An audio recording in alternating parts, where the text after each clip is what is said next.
Hello, everybody. My name is Marsh, and welcome to my review of the 11th book of the Wheel of Time series, Knife of Dreams. Let's jump into it.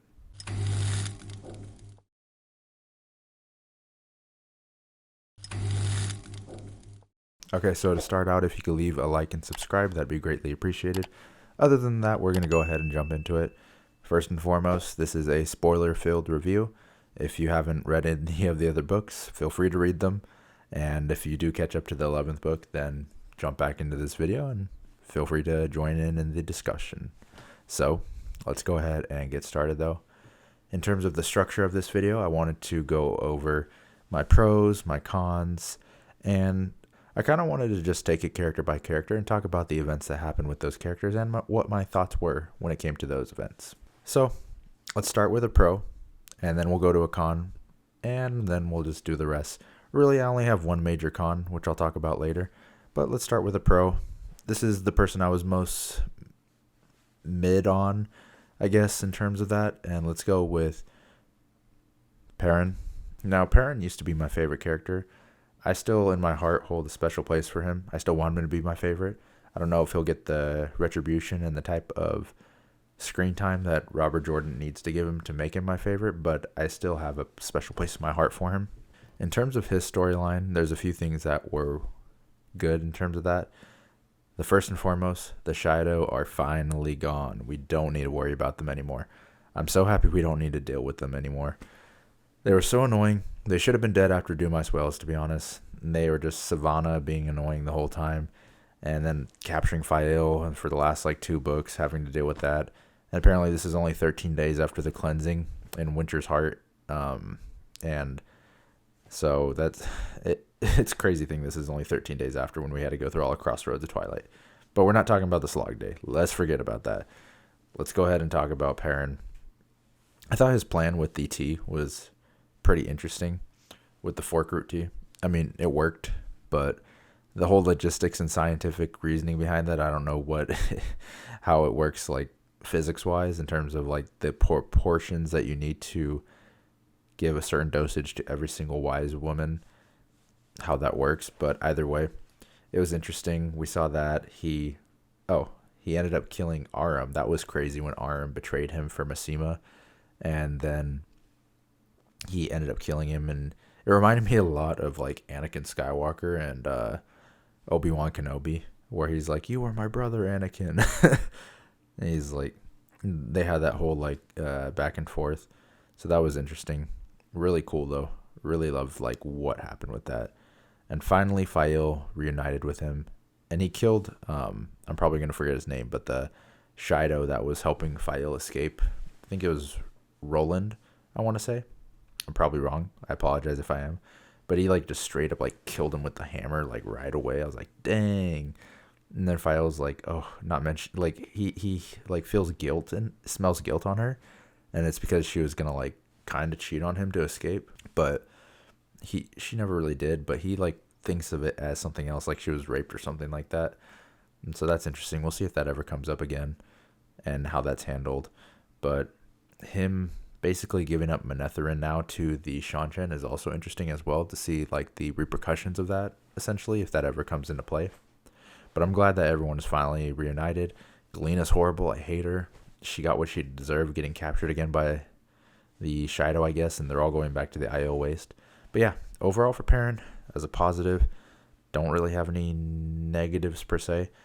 I guess I said he was the most mid or lukewarm I was in terms of all the character stories, but that's not saying much. I enjoyed basically all the characters except one, to be honest, and we'll get to that next. Next person I wanted to talk about is Elaine. I'll be honest, guys, I just don't care about Elaine. Her storyline's so boring to me. I know it's a political drama sorta in a way, but I don't like the way Robert Jordan does politics per se. I don't find it interesting. I like political stuff in other fantasy and just books in general when it comes to politics and tricking people and doing all those things. I just don't think he does it well. He's just kind of oh, I'm Elaine and I have a plan and it's gonna work, and then we don't learn about it, and it's never really clear. Things just kind of happen, and she's just kind of going on a whim the whole time, being well, Min saw a vision of me living, so I'll be fine. So she's like being reckless and getting everyone else killed because of it, just because she knows she's gonna live no matter what. So that's kind of like immature from her, to be honest. So that's annoying, her being immature when it comes to that. And I don't. Elaine's just kind of boring. I'm glad that Avienda finally left her and she's not being dragged down. There was one interesting thing when Avienda learned that she can predict or sense what a ter'angreal does. So that could be very useful in the future. And so we'll see if that comes into play at all. But that's a very unique and useful skill. But yeah, that's about it with Elaine. I don't really want to talk about her. That was a negative, honestly, for that one. I don't like her storyline at all. I'm not really a fan of her character. She's just kind of boring to me all the time, to be honest. Sorry if you're a big fan of hers. I apologize. But let's go ahead and jump into another positive. And finally, I complained in my slog video about these prologues, and it was still a long prologue, but things actually happened that were interesting. I wanted to mention Galad fighting the other White Cloak guy who's a Blade Master. That was such a good fight. I love the sword fights when he actually does them between Blade Masters, and you see all the sword forms and they're talking about it. It's amazing. It's poetic, and it really makes you envision it in a certain way.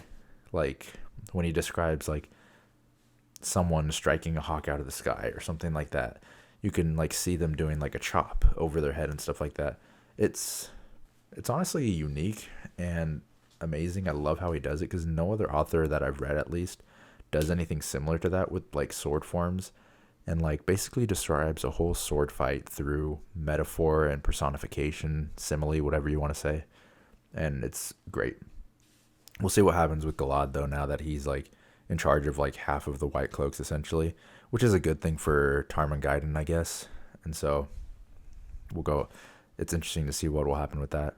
Let's jump into another pro on another storyline. I want to, after the little tiny small one with Nynaeve, when Nynaeve and Lan specifically. So they decide to separate, not divorce, but just go separate ways because they need to for Tarmangaiden. Lan's going to go towards I think it's the Blight or the Borderlands, one of the two. And so she drops him off and she's like, okay, I'll leave you here and everything. But she's like, but you have to promise me if anyone wants to fight with you, you have to accept and bring them in, because she doesn't want him to be alone.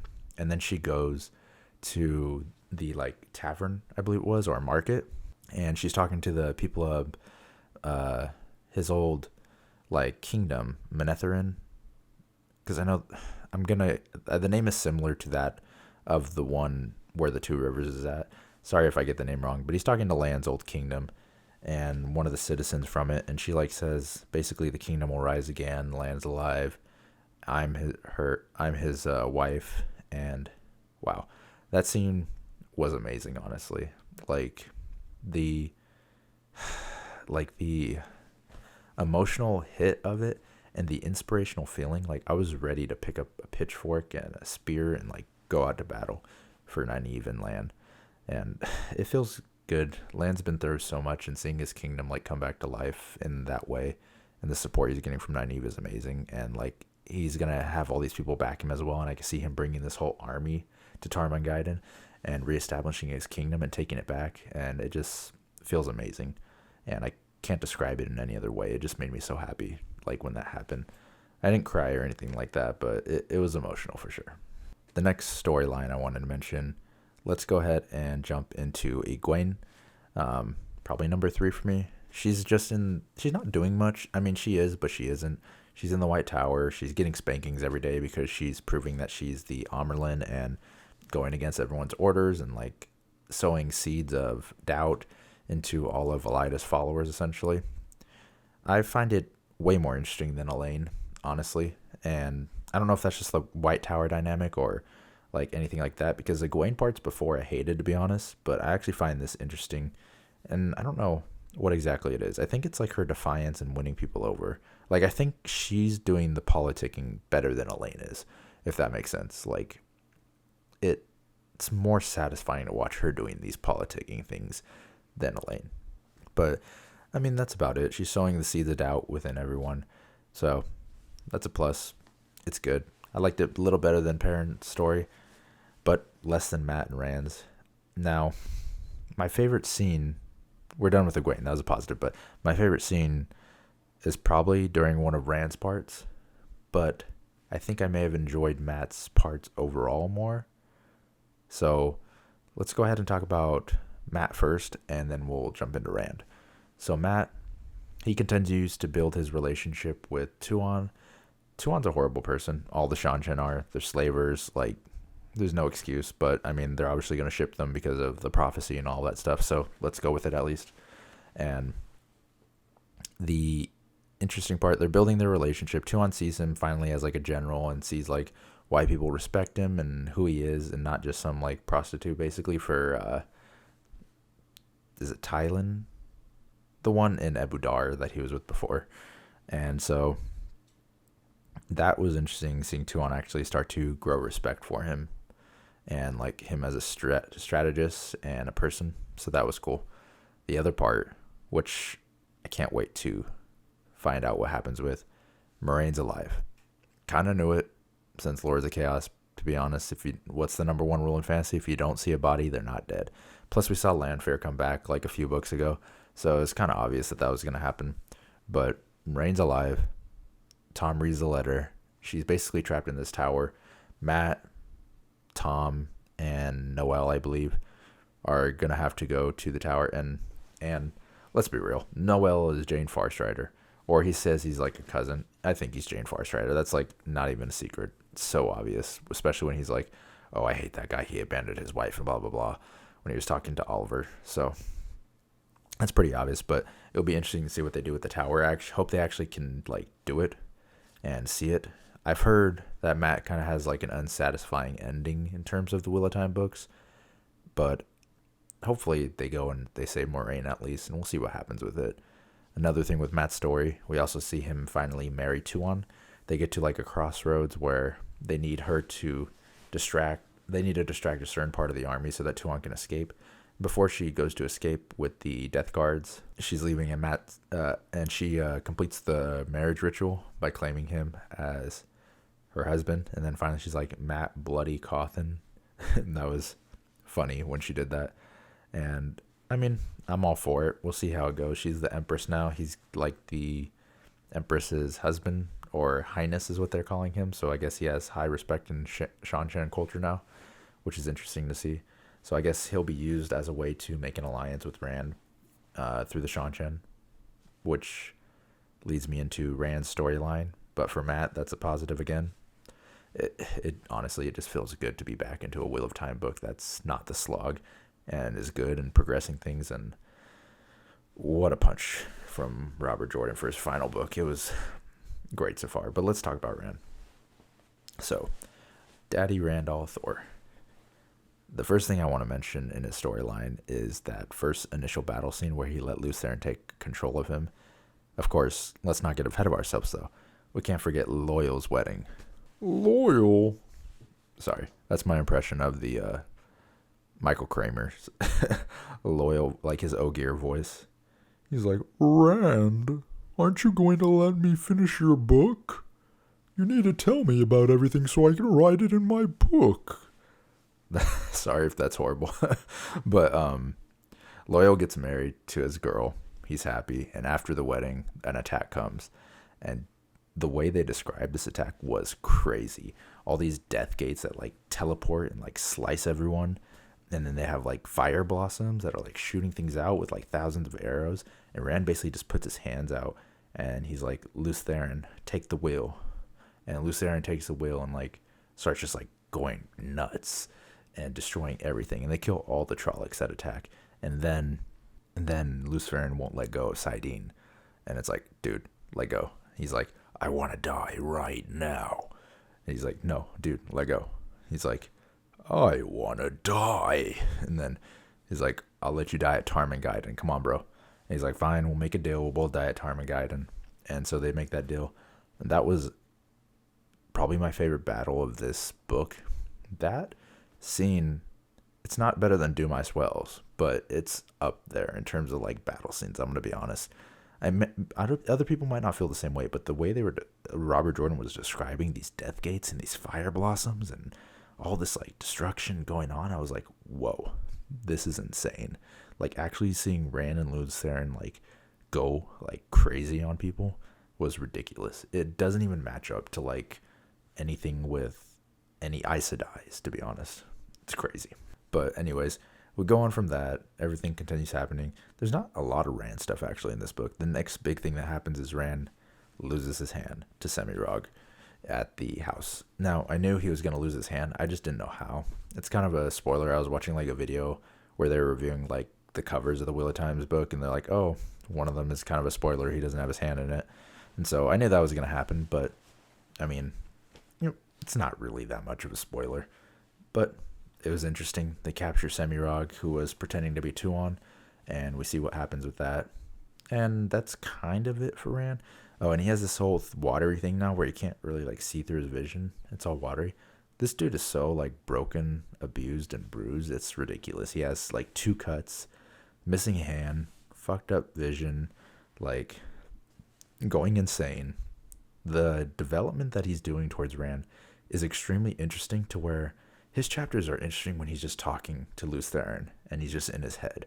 Like, you don't even need other people in the scenes to make Rand's scenes interesting, because he's literally going insane by himself, which I love. Not for him. Sucks for him, but great writing. But yeah, overall, that was basically Knife of Dreams. I probably missed some stuff. It's a big book.